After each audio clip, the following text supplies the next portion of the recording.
Pružné lamelové vejare sa ideálne používajú na rovných brúskach alebo ohýbacích hriadeloch. Otáčky vrtačiek sú príliš nízke. Jednoducho ich nasadíte a zaistíte pomocou kľúča. Otáčkami a veľkosťou zrna možno meniť spôsob odstraňovania materiálu a brusenia. Jemnejšie vzory brusenia možno dosiahnuť pri vyšších otáčkach. Tu je zrnitosť 40 pri 6000 otáčkach za minútu.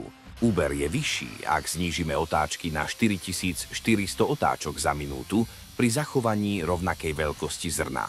Zrno má viac času na uchopenie. Je zaujímavé sledovať, ako pružne sa lamelový kotúč prispôsobuje obrobku.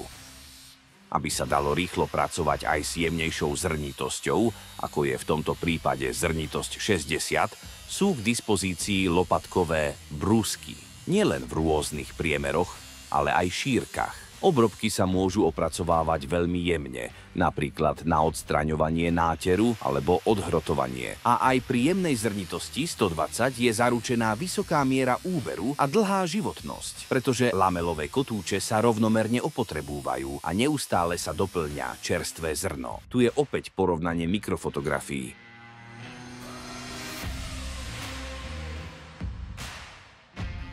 Na odstránenie laku a farby alebo hrdze z väčších plôch pomocou lamelovej brusky odporúčame krížové brusenie.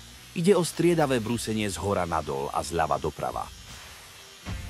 Povrchy tak okrem iného získajú jemnejší vzhľad.